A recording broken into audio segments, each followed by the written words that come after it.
안녕하세요. 손유빈입니다. 2022년 마지막 주 상승세를 이어가고 있습니다. 어제 이어서 오름세로 거래를 마쳤는데요.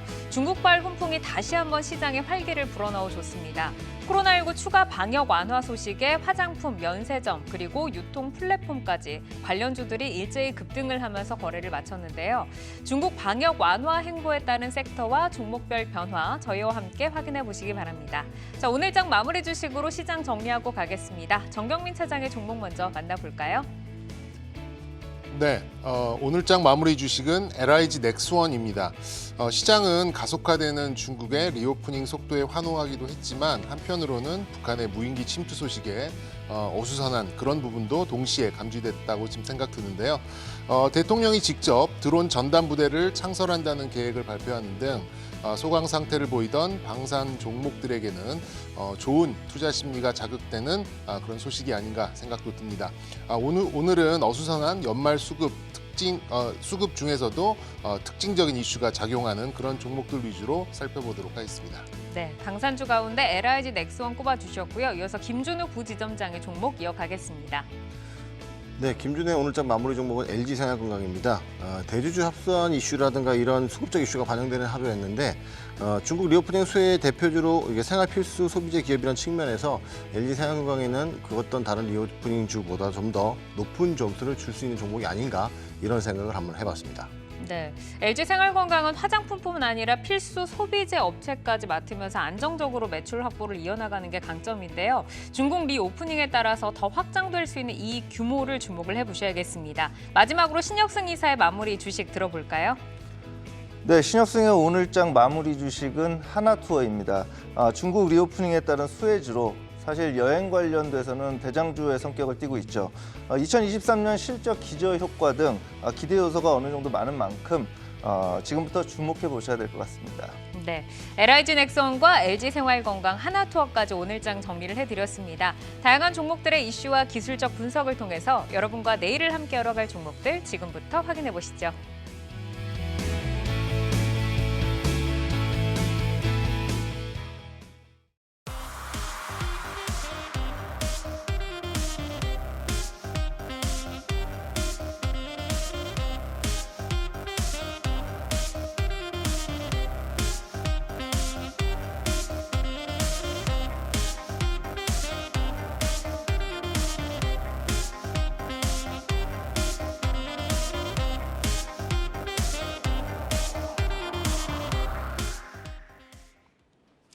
연말 특집 지금부터 담아야 할 2023 유망주. 오늘은 바이오시밀러 고성장으로 내년 주도주 복귀가 기대되는 바이오주, 디지털 가속화로 호황기에 진입한 사이버 보안 관련주에 대해서 살펴보겠습니다. 자, 먼저 바이오입니다. 바이오 산업 펀더멘탈 변화의 핵심은 기술 혁신인데요. 내년 알츠하이머 치료제 혁신과 또 바이오시밀러 개화로 금리 인상 등 대외 환경에 휘둘려서 소외가 됐었던 바이오의 기환이 예고가 되고 있습니다. 자, 이어서 사이버 보안 보시죠. 디지털 전환 흐름이 가속화되면서 기관과 기업들을 거센 사이버 보안 위협에 지금 직면을 하고 있다라고 얘기를 하는데요. 미국 의회는 내년 사이버 보안 예산으로 165억 달러, 우리 돈으로는 약 20조 정도를 할당을 하기도 했습니다. 보안 위협이 상시화되고 일상화되면서 관련 시장의 가파른 성장이 전망이 되고 있습니다. 자, 먼저 바이오부터 좀 들어보도록 하겠습니다. 2023년 바이오 산업의 주요 이벤트로 알츠하이머 치료제 등장, 그리고 바이오시밀러 시장 개화가 대표적으로 꼽힙니다. 자, 먼저 알츠하이머 치료제 어느 정도의 시장 형성이 예상이 되는지 국내 업계 경쟁력까지 한번 들어보도록 하겠는데요. 김준우 부지점장께 들어볼까요? 네, 일단 바이오젠과 에자이가 지난달 29일에 미국 샌프란시스코에 열린 2022년 알츠하이머 임상시험 국제 컨퍼런스에서 레카네맙 임상 3상 결과를 공개를 했습니다. 그리고 1월 6일에 FDA에서 신속 승인 여부가 결정 예정인데 여기까지 보면 뭐 웬만한 관련된 종목들이 그 이벤트 전에는 다들 수급적인 이슈가 좀 생기고 이벤트가 생길 수 있다고 보는데 일단은 문제가 이제 바로 어제 26일 날 글로벌 제약 전문지 피어스 파마에서 레카네맵 그 임상 3상 시험 참가자가 사망을 했는데 이 사망자가 레카네맵과 관련이 있을 수도 있다 이런 식으로 보도를 좀 했습니다. 그래서 좀 변수가 생긴 상황이라고 볼 수 있겠습니다. 그래서 1월 6일 날 과연 FDA가 어떤 결정을 내릴지 그때까지는 섣불리 움직이기보다 좀 관망 모드로 가는 게 맞지 않나 판단하고요. 1월 6일 만약에 FDA가 신속 승인을 내서 좋은 결과가 나온다면 그때 제가 볼 때는 뭐 종목도 다시 봐도 되지 않을까. 그래서 일단 그때까지는 좀 관망 모드로 지켜보자. 이렇게 좀 말씀을 드릴 수 있을 것 같습니다. 네. 그리고 이제 내년에 그 어느 때보다도 좀 바이오시밀러 시장에 대한 기대감이 좀 큽니다. 특히 뭐 규모가 어마어마한 휴미라나 스틸라라 이런 블록버스터 약품의 바이오시밀러가 출격 대기 중인 상태인데 현재 국내 업계는 얼마나 좀 준비를 하고 있는지 그 상황부터 신혁승 이사께 들어볼까요? 네, 사실 이제 바이오 시밀러라고 우리가 칭하고 있지만 그 바이오 전체 섹터를 아우르는 그런 이제 뭐 삼성 바이오로직스나 셀트리온 이런 종목들이 우리 시장의 바이오를 그 이끌고 있다 이렇게 보시면 될 것 같고 계속 말씀드리지만 매년 연말 연초에 그 JP 모건 헬스케어 컨퍼런스가 있고 이런 부분으로 인해서 바이오 시장에 대한 섹터 이런 부분에 대한 그 관심이 커지고 있는 상황입니다. 삼성바이오로직스나 셀트리온 바이오, 뭐 셀트리온 이런 것들은 바이오 시밀러에 우리가 이제 대장이다 이렇게 지금 칭하고 있는데 또한 그 LG 화학에서도 그 휴미라라는 그 바이오 시밀러 시장에 진출했다 이러한 소식도 우리가 조금 이제 관심 있게 볼 필요가 있다 이렇게 생각이 됩니다. 삼성바이오로직스, 셀트리온 모두 그 향후에 그 신약 파이프라인에 대한 관심이 지금 지속되고 있다 이렇게 지금 알려지고 있고요. 삼성바이오로직스는 이제 올해 게시한 그 사공장이 이제 내년부터 이제 풀가동해서 생산 확대를 예정하고 있다 이렇게 지금 알려지고 있고 셀트리온 역시 그 진입 장벽이 높았던 그 LG화학과 더불어 그 휴미라 시밀러를 내년 6월 정도에 출시한 예정이다 이렇게 지금 기사를 통해서 알려지고 있습니다. 또한 그 앵커님께서 말씀해 주신 대로 내년 미국 특허가 풀리는 그 아일리아와 그 텔라라 이런 부분들도 국내 기업들이 계속 노리고 있는 이런 품목이다 이렇게 말씀을 드리고 싶습니다. 네. 올해 같은 경우에는 이제 금리 상승이 이어지면서 신약 가치 할인율을 높인다라고 해서 이제 바이오주가 전반적으로 투자 심리가 좀 악화됐었는데요. 아직 금리 상승은 진행 중이니까 투자 심리가 전반적으로 회복이 되려면 시간이 좀 더 필요하지 않을까라는 생각도 들고 미국 IRA 시행에 따라서 바이오 산업이 어떤 영향을 받게 될지 궁금한데 김준우 부지점장님께 들어볼까요? 네, 일단 IRA 법안 시행으로 인해서 저분자 신약이나 희귀질환 쪽 신약 같은 경우에는 약가 협상이 대상이 되면서 관련된 신약 개발이 좀 줄어들 것이라는 우려가 있는 것은 사실입니다. 또 빅파마들이 기술 이전 이후에 임상 개발에 들어가는 비용을 계산해서 수지 타산이 맞지 않으면 기술 도입 자체를 망설일 수 있다. 그래서 기술 이전을 노리는 기업들에게 좀 악재가 될 수 있다는 얘기도 있었습니다. 하지만 또 이로 인해서 만약에 미충족 의료 수요가 있는 질병과 관련된 신약 개발이 좀 늦어지거나 이렇게 되면 또 아무래도 큰 타격이 되겠죠. 그래서 추후와 이어 관련된 접점을 저는 이 법안이 찾아가리라 봅니다. 그럼에도 불구하고 기술 이전이 되는 만약에 이런 상황에도 불구하고 기술 이전이 되는 기업이 있다면 그런 기업들을 우리가 되려 더 눈여겨봐야 된다고 생각을 하고 있고요. 이 IRA 법안으로 인해서 혁신 신약 개발에 부정적인 요소로 작용할 수 있다라고 나오는데 아까 말씀드렸다시피 미충족 의료 수요가 만약에 많은 부분에 이런 법안에 의해서 혁신 신약 개발이 늦어진다면 오히려 이게 IRA 법안으로 인한 부작용이거든요.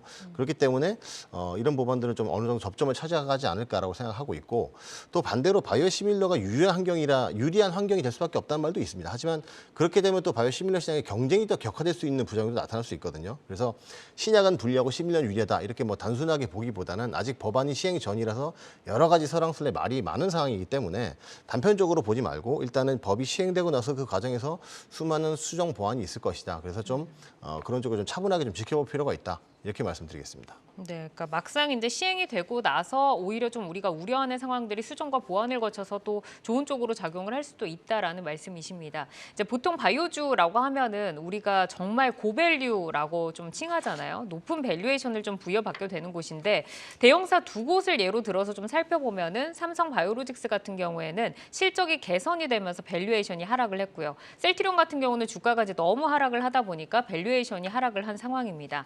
바이오주가 시장에서 좀 오랫동안 소외가 되면서 예전에는 정말 그 가파른 상승으로 공매도의 뭐 1순위 타깃이었다면 이제는 밸류에이션 측면에서 좀 매력도가 높아졌다라고 볼 수 있을지 좀 궁금한데 이사님 어떻게 보세요? 사실 우리가 이제 바이오주들 이렇게 보면 우리가 기대로 이렇게 하는 경우가 많기 때문에 실적이 이렇게 동반되는 어떤 기업들을 찾기가 사실 만만치가 않습니다.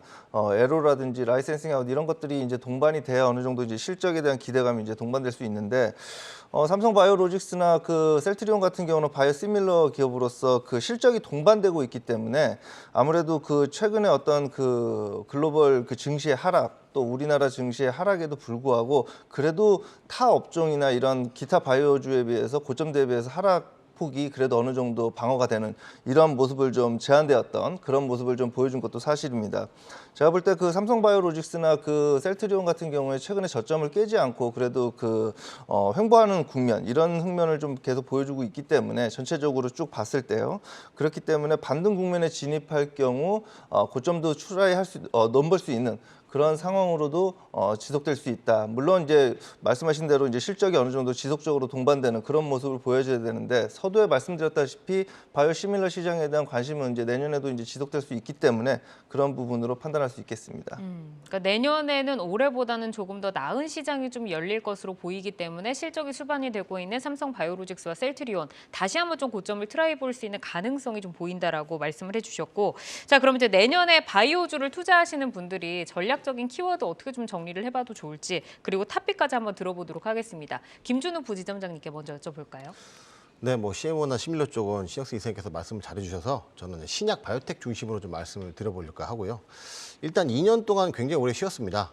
바이오텍들이 또 코로나 때문에 임상 환자도 모집을 못했고 임상도 진척이 안 됐고 했었는데 이제 임상 환자 모집이나 코로나 이후로 여러 가지 이제 개선된 분위기 속에서 활발하게 바이오텍들이 좀 활동을 하지 않을까 기대를 하고 있습니다. 그래서 이제 바이오 종목 같은 경우는 호불호가 굉장히 강하고 이런 종목이기 때문에 이런 섹터이기 때문에 종목을 말씀드리는 게 함부로 말씀드리기 조금 좀 어폐가 있을 수 있을 것 같아서 제가 볼 때는 좋은 탑픽 종목 고를 수 있는 기준만 한 3가지 정도 말씀드리려고 하는데 첫 번째는 제가 볼 때 기술 이전이 나온 회사를 중심으로 봐야 된다라고 보고 있고요. 두 번째는 이제 추가적 하수 파이프라인이 있는지, 그러니까 FDA에서 승인받은 글로벌 임상 파이프라인이 있는지 이 부분. 그리고 마지막으로 자금 조달 이슈에서 비교적 자유로운지를 봐야 됩니다. 그러니까 정리하면 기술 이전 이력이 있는지, 기술 이전을 하는지, 그리고 FDA에서 허가받은 글로벌 임상 파이프라인을 가지고 있는지, 그리고 마지막으로 자금 조달 이슈에서 비교적 자유로울 수 있는지, 그러니까 얼마나 현금을 좀 갖고 있는지, 유동성이 좀 풍부한지, 회사 자체 안에요, 내부에 유동성이 풍부한지, 이 3가지 기준으로 바이오텍들을 좀 선별해 보시면 좋은 종목들을 찾을 수 있지 않을까 이렇게 말씀드리겠습니다. 네, 우선은 이제 아무래도 임상이라던가 이런 데서 이제 자금 조달 이슈로 또 여러 좀 분분한 그런 것들이 있기 때문에 리스크를 좀 잘 제거를 하고 가자라고 말씀을 주셨습니다. 자, 이사님께서는 그러면 전략 어떻게 좀 가야 된다라고 보시는지 그리고 탑픽까지 한번 들어볼까요? 기본적으로 1월에 있을 JP모건 헬스케어 컨퍼런스까지는 관심은 지속될 수 있다 이렇게 보여집니다. 다만 이제 예전 같은 경우는 이제 컨퍼런스 행사 이후에 주가가 조금 이제 밀리는 경향이 있었는데 올해 같은 경우는 조금 다를 수도 있다 이런 얘기들이 많이 나오는 게, 왜냐하면 코로나 국면 이후에 미뤄졌던 임상의 결과들, 임상을 진행할 수 있는 상황들이 이제 도래했기 때문에 그런 부분이 맞물리면은 좋은 기업이 나올 수 있다 이렇게 보여지고요. 제가 볼 때는 JP모건 헬스케어 이후에 어떤 흐름이 나타나는지 그런 것들로 인해서 방향성이 이제 좌우될 것으로 이렇게 판단이 됩니다. 최선호주를 말씀드리면 제가 지난주에도 말씀드렸다시피 지금 현재 뉴지레파마 계속 긍정적으로 보고 있고요.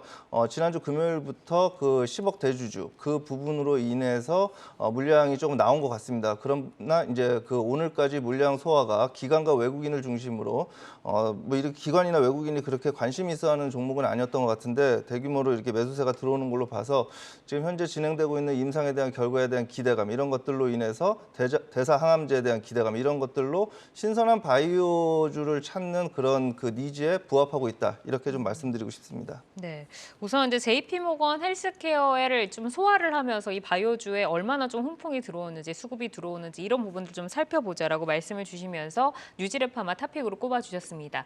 자, 이제부터는 사이버 보안 관련주에 대해서 또 설명을 좀 들어보도록 하겠는데 코로나 이후로는 비대면 문화가 정말 우리 생활 속에 깊숙이 지금 들어왔습니다. 디지털 가속화 가속화가 진행이 되면서 사이버 보안의 중요성이 더욱더 강조가 되고 있는데 글로벌 주요국의 관련 시장 확장에 대비해서는 국내는 아무래도 조금 늦은 감이 있는 것 같습니다. 뭐 이제는 그 사이버상에서 정말 그 방산주와 거의 비슷한 흐름을 좀 보인다고 하더라고요. 글로벌 사이버 보안 시장 그리고 국내 시장의 현황에 대해서 한번 좀 들어보겠는데 먼저 신혁승 이사께 여쭤볼까요? 네, 우리나라와 해외의 가장 시가총액, 밸류에이션 차이가 크게 나타나고 있는 업종 중에 하나가 사이버 보안 업종이다 이렇게 먼저 말씀드리고 싶고, 글로벌 사이버 보안 시장은 최근에 굉장한 가파른 성장 속도를 보여주고 있습니다. 대표적인 미국의 사이버 보안 기업으로서 클라우드 스트라이크, 현재 시가총액이 30조 정도 되고 있고요. 또한 팔로알토도 약 55조 정도 수준을 유지하고 있습니다.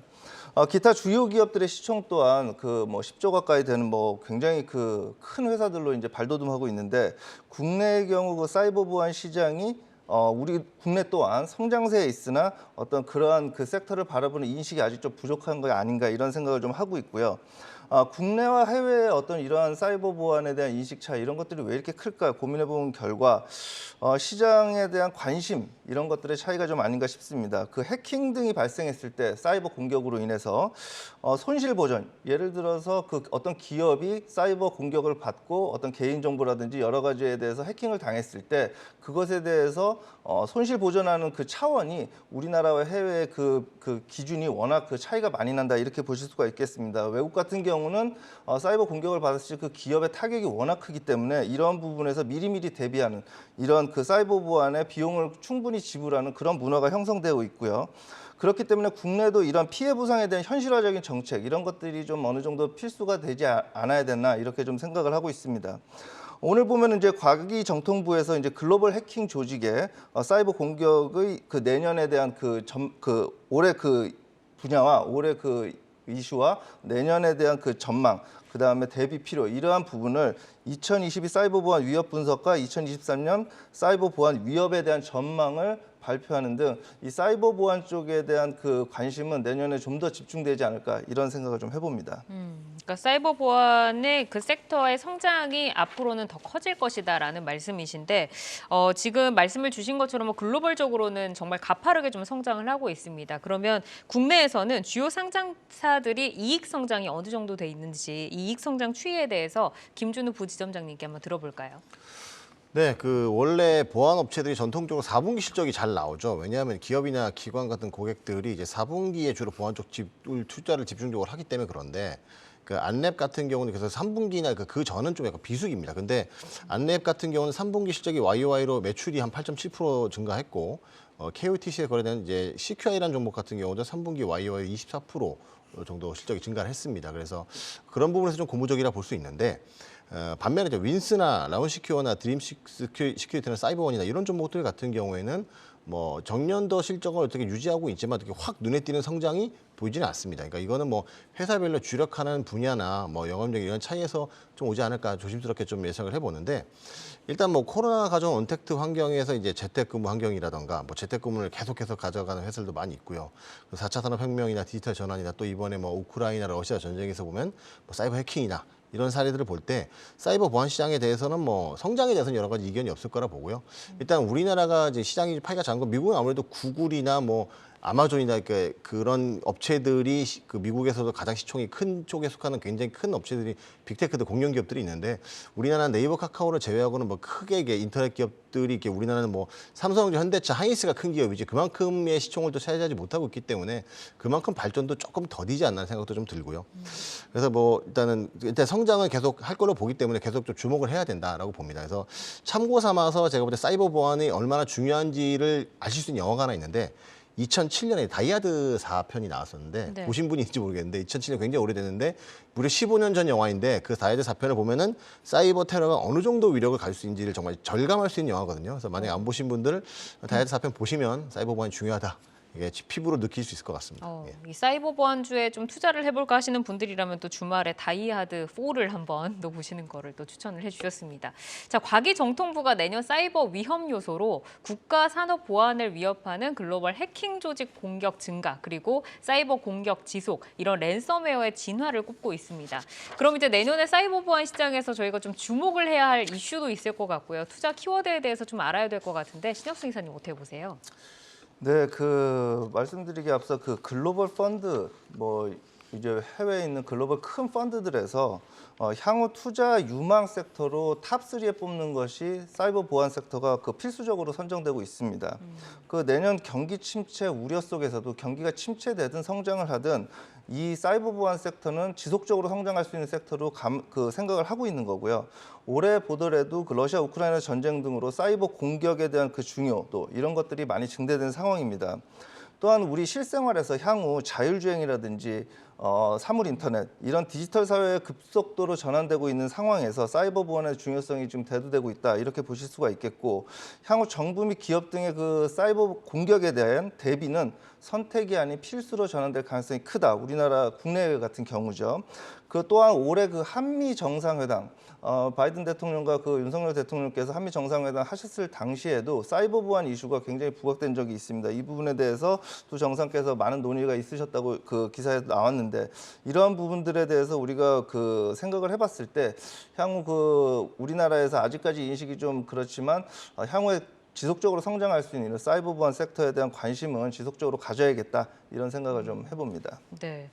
그러면은 이 사이버 보안과 보안 시장 성장 관련해서 내년에 주목할 유망주에 대해서 한번 여쭤보고 싶은데 김준우 부지점장님께 먼저 들어볼까요?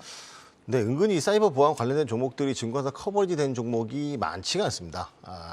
그래서 보면은 시총은 굉장히 작지만 증권사가 꾸준하게 커버리지하는 종목 중에서 하나 찾아보면 파수라는 종목이 있습니다. 굉장히 시총은 좀 작긴 한데 증권사 커버리지가 굉장히 많습니다. 최근에 클라우드 보안 얘기가 대두되고 있기 때문에 파수의 데이터 보안 제품인 DRM 중심으로 수요가 좀 늘어나고 있다. 이런 보고서도 있고요. 물론 증권사의 목표가는 not late, NR로 나오긴 하는데 일단은 4분기 실적도 컨센서스로 보면은 매출 240억, 영업이익 97억. 그래서 YY로 한 20%, 30%씩 각각 성장하는 걸로 나오는데 제가 볼 때는 같은 4분기가 성수기라도 굉장히 이례적으로 큰 폭으로 성장을 하고 있기 때문에 그런 성장에 맞춰서 한번 눈여겨봐야 되지 않을까 이렇게 말씀드리도록 하겠습니다.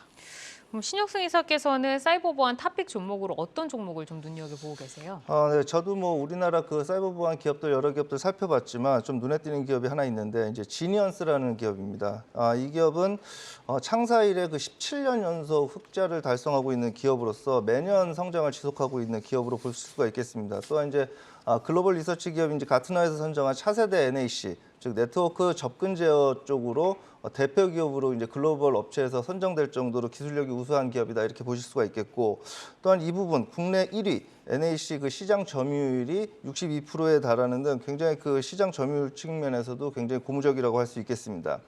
또한 이제 EDR 이상행위 탐지 및 대응 이쪽 시장에도 국내 최대 고객을 확보하고 있고 또한 이 분야가 굉장히 성장 동력으로 이제 발전할 수 있기 때문에 이 부분 눈여겨 볼 수가 있겠고요.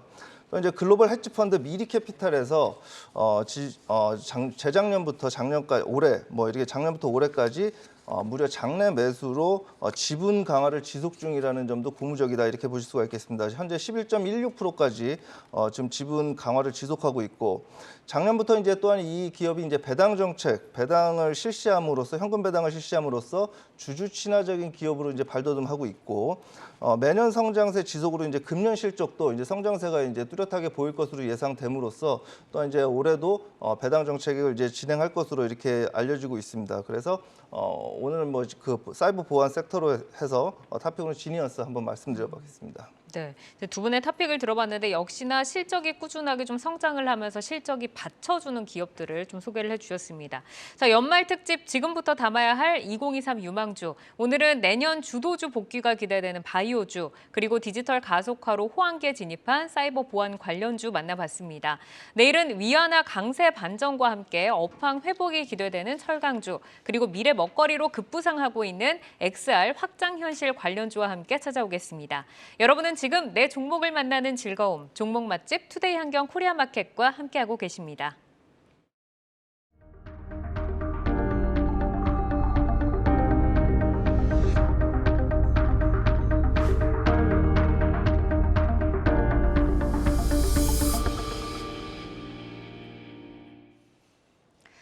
주식창 조회수를 통해 투자자분들의 관심 종목 만나보는 조회수 업앤다운 시간입니다. 오늘 올라온 종목 확인해 보겠습니다. 먼저 중국의 기업 결합 승인 소식에 이목이 쏠린 대한항공과 아시아나항공 올라와 있고요.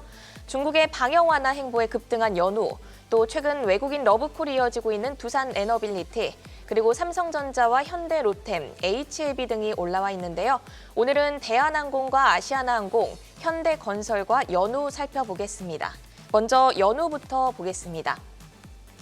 중국이 내년 1월 8일부터 입국 후 격리, PCR 검사를 폐지한다는 소식에 화장품주가 일제히 오늘 급등을 했습니다. 연우는 화장품 용기 업체로 주목을 받았는데요. 오늘 주가 10% 상승률 유지하면서 마감했습니다. 계속해서 대한항공과 아시아나항공입니다. 중국에서 기업 결합이 승인되면서 관심이 쏠렸는데요. 이제 미국, EU, 일본, 영국의 기업 결합 승인을 남겨두고 있습니다. 오늘 주가는 두 종목 모두 강세를 보이다가 상승분 다 돌려내면서 두 종목 모두 약보합에서 마감을 했습니다. 이어서 현대건설 보겠습니다. 업황 둔화에도 해외 수주 확대 기대감과 분양 세대 증가로 주목을 받고 있는데요. 오늘 주가 3% 강세로 마감했습니다. 네, 그럼 먼저 연우부터 정경민 차장님과 살펴보겠습니다. 한국 화장품 용기 시장 점유율 1위 업체입니다. 중국 수요 부진으로 아쉬운 실적을 기록했었는데요. 중국 시장 회복과 함께 내년에 본격적인 턴어라운드 기대해 볼 수 있을까요? 네, 뭐 결론적으로 말씀드리면 그런 기대감은 좀 살아있는 것 같아요. 개인적으로도 화장품 기업이라기보다는 이렇게 마케팅 기업 같은 이제 중소형 그런 화장품 업체들보다는 브랜드에 상관없이 화장품을 뭐 OEM이나 ODM으로 생산해주는 그런 외주 제작사나 연우나 펌텍코리아 같이 화장품 기자재를 만드는 기업의 수익성이 뭐 장기적으로는 훨씬 좋을 것이다 이렇게 좀 보고 있습니다. 뭐 연우만 놓고 봤을 때 코로나 상황에서도 좋은 실적을 좀 보여왔었어요. 그런데 작년 말부터 이제 화장품 업계가 좀 침체기 좀 들어섰죠. 그러면서 이제 수주가 좀 멈춰서면서 올해는 좀 저조한 실적을 좀 보이다가 3분기에는 영업 적자까지 좀 보이는 이제 그런 모습에 주가가 굉장히 좀 큰 폭의 그런 하락을 좀 보였고 반등하지 못한 이제 그런 상황으로 이제 쭉 끌려오다가 역시 중국의 리오프닝이 트리거가 되면서 최근 들어 조금 어느 정도는 반등에 성공한 그런 모습인 것 같고요.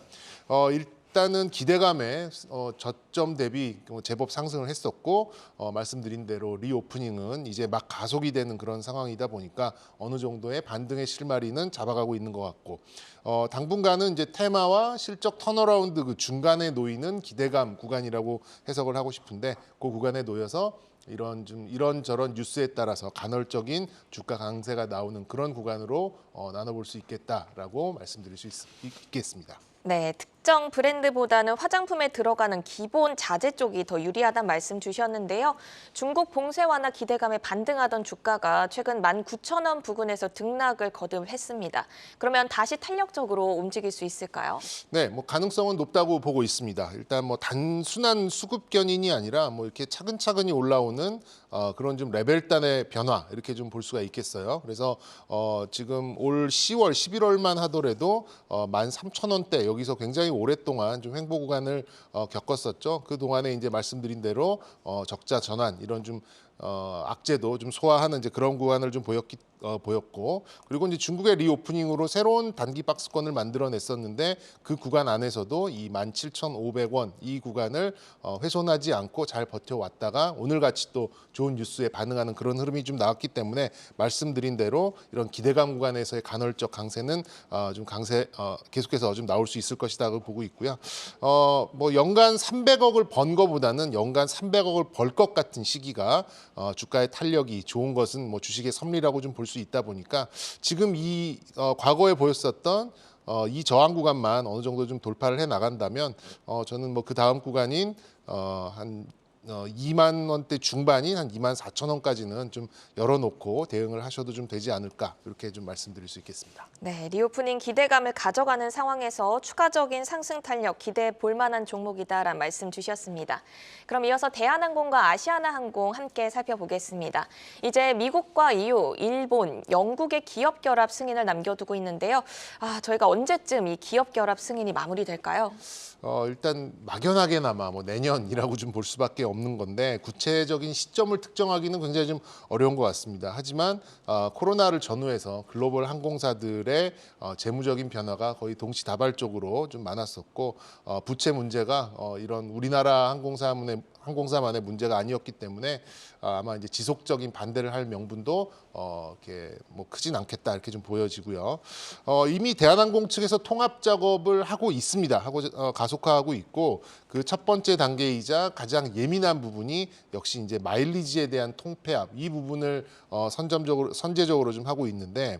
기업에는 이 마일리지가 굉장히 민감한 그런 좀 회계적인 부채로 좀 작용이 되잖아요. 그렇다 보니까 양사가 적립의 속도나 방식이 좀 달랐기 때문에 이 마일리지 처리 문제가 지금 이제 업계 사람들한테 들어봤을 때는 가장 큰 그런 핵심이자 좀 부담이다 이렇게 좀 얘기를 좀 들었었고요. 합병이 된다면 이제 풀 서비스 캐리어, 그러니까 FSC에서는 사실상 대한항공은 독점적인 지위를 가져가는 세계 탑 클래스 카고 그리고 또 여행 수속 쪽에서는 세계 10위권 내에 들어가는 명실상부한 뭐 대형 항공사로 좀 재편이 될 가능성이 높고 이런 좀 당분간 이런 갈등의 양상만 조금만 좀 버텨낸다면 저는 좀 추상적인 개념입니다만 분단된 반도국가의 전략 자산 사업 이렇게 좀 분류를 하고 싶은데 이 위상이 적어도 한 15조 이상의 시가총액을 만들어낼 것이다라는 일각의 좀 분석도 있기 때문에 지금은 뭐 쫓아가는 구간이라기보다는 좀 관망하는 이제 그런 구간 이렇게 좀 분류해드리도록 하겠습니다. 네, 합병 시 세계 10위권 안에 들어갈 항공사인 만큼 기대감은 있으나 시간은 어느 정도 더 필요하다는 말씀 주셨습니다.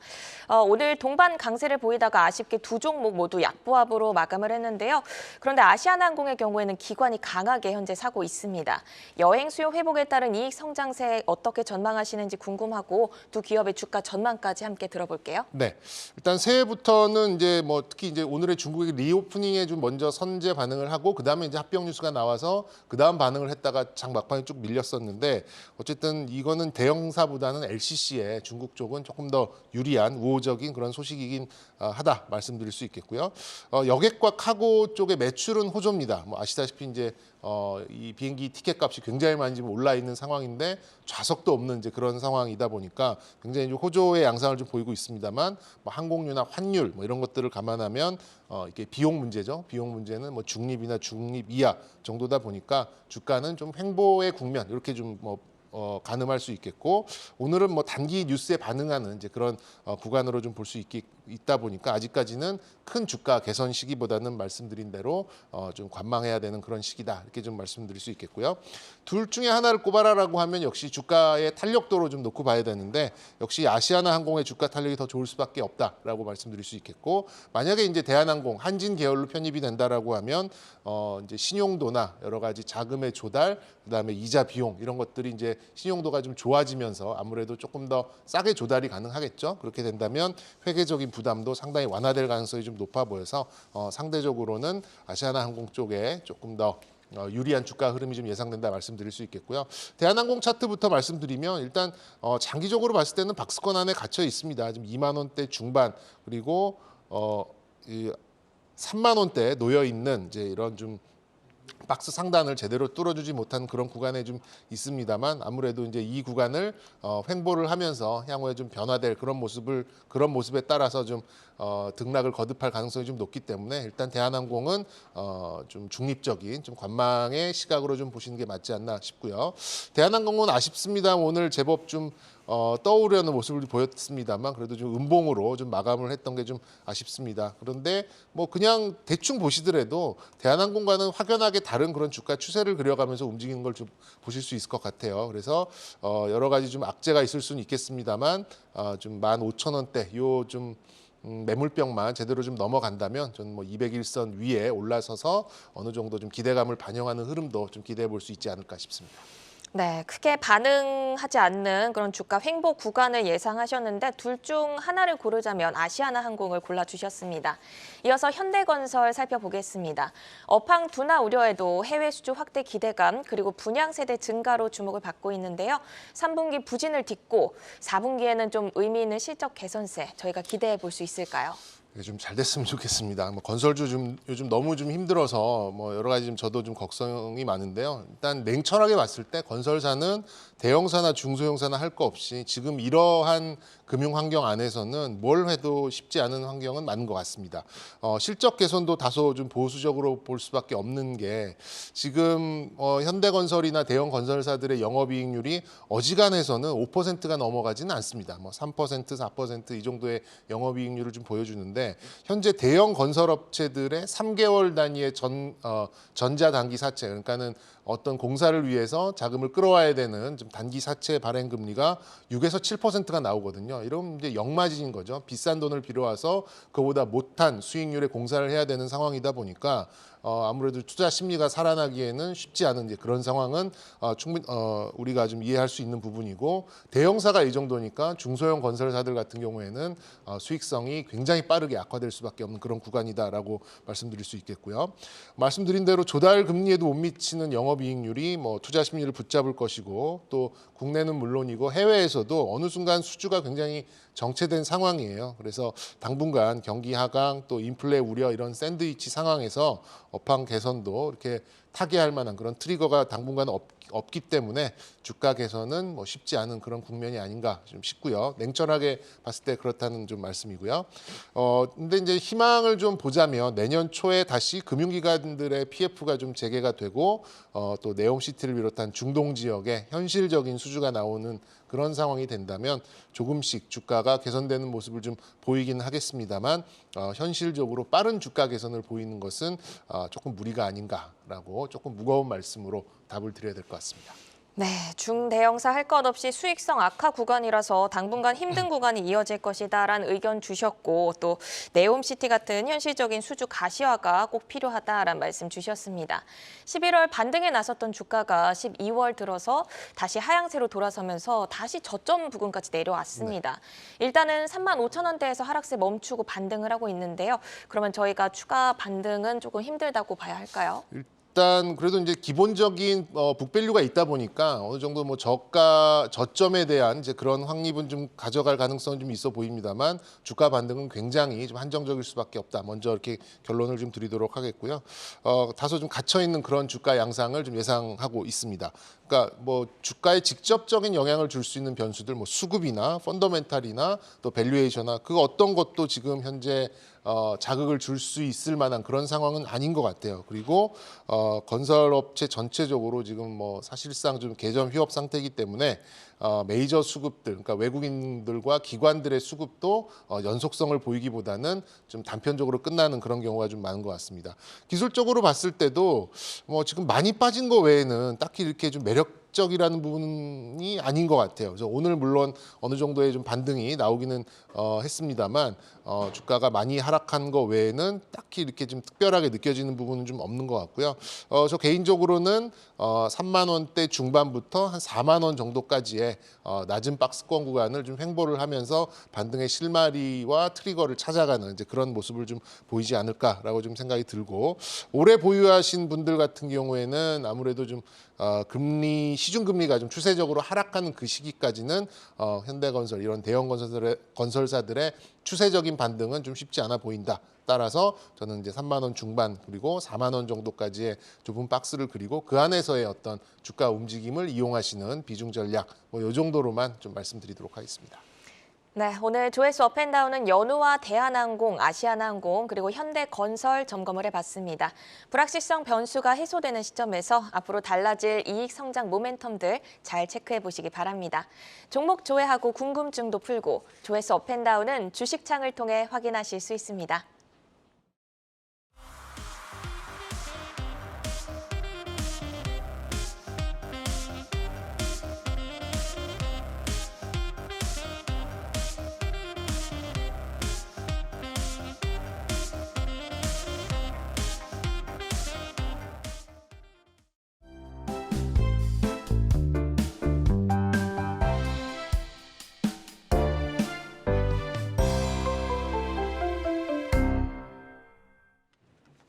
오늘 시장에서 울고 웃었던 다양한 종목 이슈들 만나봤습니다. 많은 종목들 가운데 내일을 여는 유망주는 어떤 종목이 될지 전문가 세 분의 종목 하나하나 살펴보도록 하겠습니다.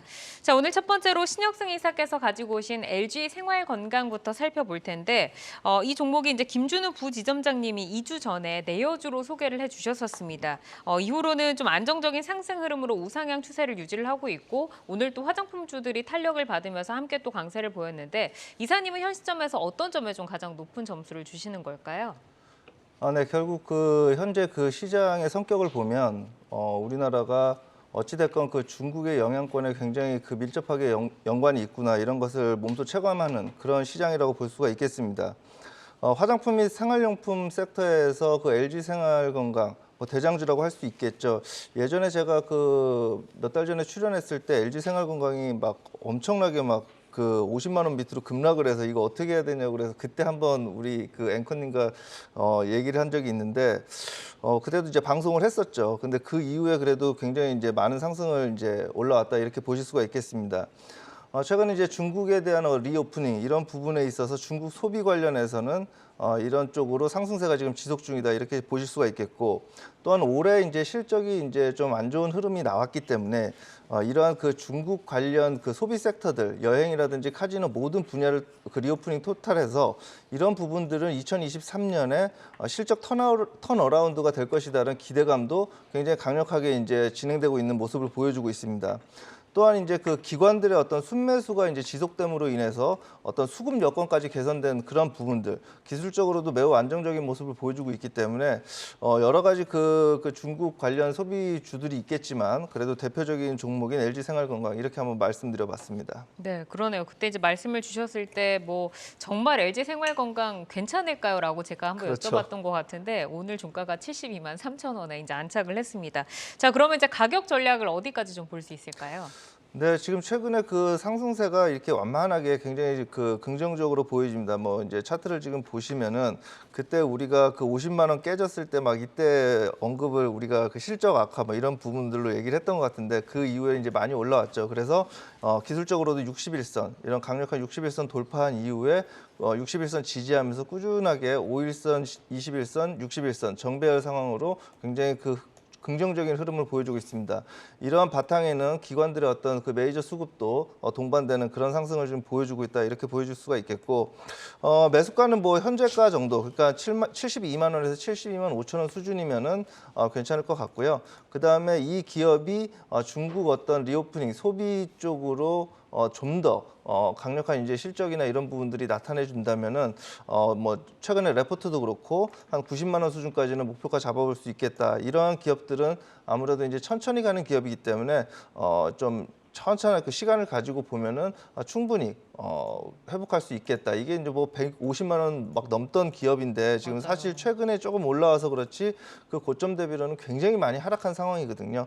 그래서 이제 90만 원 수준까지는 돌아할 것으로 한번 기대해보고 좀 말씀드리고 손절가는 혹시라도 지금 최근에 이제 중국 섹터들의 순환매를 보면은 어떠한 기업 섹터들이 잘 가다가 이제 한 방에 이렇게 좀 무너지는 경우 콘텐츠에서도 그랬고 여러 가지 분야에서도 계속 그런 부분들이 나타나는데 제가 볼 때 이러한 LG 생활건강 이런 기업들은 화장품 섹터나 이런 중국 소비 쪽에서 약간 코로나 쪽에 조금 더 문제가 생겨서 혹시라도 이제 좀 눌림이 나오면 오히려 모아가야 되는 기업이 아닌가 이런 생각이 좀 듭니다. 그래서 지금 손절가는 기술적으로 한 68만 원 정도 제시해 드리지만 설사 68만 원 정도에도 오히려 그쯤에서 오히려 21선이나 이런 것들이 지지가 된다면 오히려 모아가는 전략이 괜찮지 않을까 이렇게 생각해서 말씀드려 보겠습니다. 그러니까 최근에 40% 정도 올라오기는 했지만 사실 예전의 주가를 좀 대비를 해봤을 때는 아직까지도 너무 좀 저점에 있기 때문에 우선은 90만 원까지 주셨고 좀 밀리더라도 오히려 조금 매수를 하는 전략을 세워주셨습니다.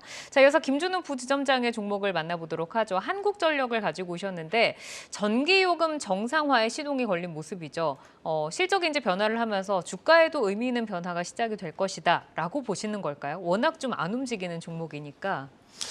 네, 이제 과거에 이제 박근혜 정부 시절에 비정상의 정상화 이런 코멘트를 딱 달고 한전 경영 정상화 시동을 건 적이 있었습니다. 그때 주가가 63,700원까지 갔었고요. 그쯤에 2017년에 영업이익이 4.95조, 거의 5조 육박했고 단기순이익 1.45조 정도 됐었습니다. 작년에 한전 영업이익이 5.8조가 적자고요. 올해는 31조 적자가 예상이 되고 있습니다. 한전의 정상화를 정부가 팔을 걷어붙이지 않을 수가 없는 상황까지 왔다고 보시면 될 것 같고요. 일단 최근에 한전법이 정부에서 부결이 됐는데 개정안이 상임위원회 재차 통과가 되면서 정부에서 두 번째는 통과가 될 것으로 예상을 좀 하고 있습니다.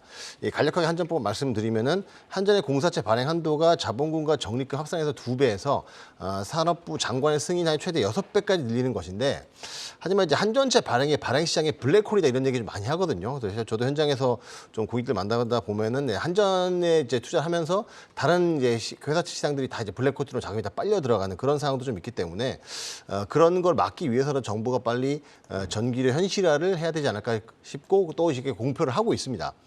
또 이제 원전이 재가동되고 전기료가 현실화되는 게 이런 걸 추진 중인데 내년에도 고금리 환경에서 경기 침체 등을 좀 고려할 때 당장 전기료를 완전히 정상화를 한 방에 하기는 좀 쉽지 않을 거라고 봅니다. 근데 시간을 두고도 대신에 점진적으로는 반영되는 것으로 저희 확실시 되고 있는 상황이고요. 뭐 취약계층이나 이런 쪽에 대해서는 정부가 별도로 지원책을 좀 마련하면 될 거라고 봅니다. 그래서 어쨌건 지금보다는 적자폭이 시간이 지나면 지날수록 줄어들지 않겠나. 지금은 최악으로 찍고 앞으로는 계속 개선되지 않겠나라고 볼 수 있을 것 같습니다. 그리고 또 전기차 충전도 보면 우리나라 대표적인 고급 수용을 차는 G80, 제네시스 G80 기준으로 완전히 방전된 상태에서 완충까지 그냥 일반 충전으로 한 2만 원 초반 정도 나온다고 합니다. 근데 급속 충전은 좀 더 비싸긴 한데 이제 완속 충전으로 봤을 때 2만 원 초반 정도인데 만약에 이 비용을 50%를 상승한다고 가정을 해보겠습니다. 그러면 3만 원 초중반이 되겠죠. 근데 지금 유가가 한 70불 정도 된다고 가정하더라도 그 유가 기준으로 해서 봤을 때 완전히 꽉 채우는데 전기료가 그래도 한 4분의 1 정도밖에 안 됩니다. 근데 지금 당장 50% 올릴 리는 없겠죠. 근데 10%씩 올린다 하더라도 한전에 제가 볼 때는 뭐 전기 공급이나 할 때 좀 훨씬 더 좀 원활하지 않을까 싶기 때문에 그리고 또 이제 원자재 가격도 많이 하향돼서 이제 그런 환경도 좋아지거든요. 그래서 그런 걸로 봤을 때는 저는 뭐 전체적으로 11월부터 대비해서 한 30% 반등을 하긴 했지만 2016년 고점 찍을 때가 PBR 1배가 안 됐었기 때문에 지금 PBR 한 0.3배 정도 수준에서는 굉장히 좀 높은 업사이드를 중장기적으로 기대해 볼 수 있지 않을까 이렇게 생각합니다. 그러면 높은 업사이드라고 하셨는데 어디까지 목표가를 좀 열어둘까요? 일단은 지난주까지 증권사 레포트를 보면 목표가가 지금 24,000원 언저리가 굉장히 많은데 지금 거의 다 왔거든요, 그 가격에. 근데 이번 주 월요일 날 두 곳 증권사의 목표가 나온 게 29,000원, 3만 원 정도 나왔습니다. 그런데 저는 뭐 정상화가 되면은 뭐 저 레포트가 뭐 몇 년 후를 이렇게 반영한 건 아니겠죠. 그래서 저는 중장기적으로 보면 저 가격은 충분히 넘어갈 수 있지 않을까 싶고 이 차트를 보시면 여기 보시는 이 갈색 선이 개인 투자자거든요. 개인 투자자들은 기관 투자자입니다. 기관 투자자는 계속 매수하고 개인들은 계속 매도를 하고 있습니다. 그래서 기관 투자자가 저점에서 계속해서 매수를 하고 있다는 걸 볼 수 있고 트레이딩 하신다면 여기 위에 보이는 것이 1000일 이평선인데 1000일 이평선에서 한번 덜커덕 걸릴 수는 있는데 트레이딩 하시는 분들은 거기를 보실 수 있지만 그게 아니라 중장기로 보시는 분들은 저는 뭐 그 이상으로 충분히 중장기로 기대해 볼 수 있다. 진짜 한마디로 내일을 여는 종목이다라고 보고 있고요. 손절가는 저는 여기서 한전을 사시는 분들이 손절을 생각하고 사시려고 생각한다면 그냥 안 사시는 게 맞다고 보고요. 근데 기술적으로 19,000원 정도를 만약에 강하게 하향 이탈한다면은 전략을 재점검 해봐야 되겠지만 손절가를 생각하고 들어오신다면 그냥 안 사는 게 맞고요. 저는 중장기적으로 정말 내일을 연다고 생각하고 한번 묻어 넣어볼 수 있는 종목이 아닌가 개인적인 생각이라고 말씀드리도록 하겠습니다. 네. 그러니까 내년을 열 수 있는 종목으로 좀 봐야 되겠네요. 중장기적으로. 자, 정경민 차장님의 종목으로 바로 넘어가겠습니다. 오늘 휴재를 가지고 오셨어요. 뭐 미용에 정말 진심이십니다. 루트로닉을 찍고 파마리서치에 갔다가 이제는 다시 대장주인 휴재를 가지고 오셨는데 스토리와 함께 가격 전략까지 들어볼까요? 네, 뭐 미용 헬스케어의 연장선상이죠. 뭐 중국의 리오프닝이 가속화되면서 그리고 이제 오늘 화장품 종목들이 좀 강세를 보이긴 했습니다만 저는 이제 보다 근본적인 그러니까 중소형 화장품들의 어떤 그런 테마성보다는 보다 근본적인 펀더멘탈의 개선이 나오는 그런 쪽을 좀 고려해 본다면 역시 40%에 육박하는 영업이익률이 나오는 이익의 질 그리고 제가 지난번 출연 때 수출 데이터 한번 말씀드렸었죠. 지금 필러와 톡신이 중국 쪽으로 엄청나게 빨려 들어가고 있다. YOY 기준으로 67%, MOM 기준으로 뭐 한 23% 정도 급성장을 지금 그러니까 급증을 하고 있는 그런 구간이다 이렇게 좀 말씀을 좀 드렸었는데 역시 뭐 데이터가 증명해주는 필러와 톡신 쪽으로 대응하는 그런 좀 단순한 이제 그런 아이디어라고 보시면 될 것 같고요. 메디톡스와 대웅제약의 갈등 양상 속에 뭐 이제 휴젤은 GS 품에 안겨가지고 잘 컸죠. 그래서 압도적인 국내 시장의 지배력 그리고 중국 내수 시장의 가장 강력한 유통망을 이게 중요해요. 합법적으로 구축하고 있는 거의 유일한 기업이라고 보시면 될 것 같고요. 또 필러와 톡신을 동시에 판매하는 이제 그걸 번들이라고 하잖아요. 우리가 대형마트 같은 데 가면은 여러 개를 한꺼번에 구매한다 그럴 때 이제 번들로 구매한다라고 하는데 필러와 톡신을 동시에 판매할 수 있는 몇 안 되는 이제 번들 판매력을 또 가지고 있고 연간 기준으로 이제 급증하고 있는 이제 톡신과 필러 이거는 역시 중국 쪽에 어느 정도의 노출이 되어 있느냐 이게 좀 중요한 부분인데 역시 중국 쪽에서는 넘버원을 달리고 있다 이렇게 보시면 될 것 같고요. 펀더멘탈 개선세를 먼저 냄새를 맡은 것 같습니다. 기관들이 12월 한 달 동안에 300억이 넘는 순매수 없는 살림에서도 많이 지속적으로 좀 매수를 했다라고 볼 수 있겠고 200억 이하로 떨어졌었던 분기 실적도 이제 분기 영업이익이죠. 영업이익도 올해부터는 정상 수준을 되찾아서 올해 온기로 봤을 때는 한 1,000억 정도 좀 볼 수 있을 것 같아요. 그렇게 본다 그러면 순이익도 2018년도 이후에 다시 700억 이상으로 넘어갈 가능성이 좀 높기 때문에 그렇게 본다면 밸류에이션상 과거 대비 현저하게 지금 저평가 영역에 있다 이렇게 좀 전망해 드릴 수 있겠습니다. 네, 그럼 차트와 함께 가격 전략을 한번 들어볼까요? 네, 뭐 가장 중요하게 여기는 게 역시 이제 신뢰 높은 저점 구간을 어떻게 얼마만큼 확보를 했느냐가 좀 중요한데 11만 원, 12만 원 선에 굉장히 오랫동안 좀 횡보를 했어요. 그리고 여기에 저항선으로 좀 여겨졌었던 13만 원 선을 최근 들어서 강하게 좀 돌파를 하는데 이거를 개인이 뚫어냈다라면 큰 의미를 두긴 어려운데 기관들이 뚫어냈다라는 어떤 수급적인 이제 그런 특징도 좀 있다 보니까 뭐 그런 것들을 좀 감안해봤을 때는 역시 테마적인 변동성을 보이는 것보다는 근본적으로 다른 견고한 그런 상승이 나오지 않을까 싶고요. 일단 내일 배당락에 조금 하락을 한다면 그 시점을 좀 노려보시는 게 어떨까? 14만 원 부근 이렇게 좀 보시면 좋을 것 같고 목표가는 전 고점으로 볼 수 있는 한 18만 원까지 좀 열어놓도록 하겠고요. 손절가는 말씀드린 대로 뭐 이 최근 들어서 어떤 뭐 수급에 이렇게 매듭이 있는 이렇게 매듭이라기보다는 뭐라 그럴까요? 이렇게 좀 어느 정도 이제 라운드 넘버가 있는 12만 5천 원 이 정도 좀 잡아드리면 될 것 같습니다. 네, 알겠습니다. 네, 오늘은 LG생활건강과 한국전력 그리고 휴질까지 만나봤습니다. 신혁승 나무인베스트 이사, 김준우 DB금융투자 잠실지점 부지점장, 정경민 IBK투자증권 분당센터 차장과 함께했습니다. 네, 종목을 만나는 즐거움, 종목 맛집 투데이 한경 코리아마켓 여기서 인사드리겠습니다. 오늘도 시청해주신 여러분 고맙습니다.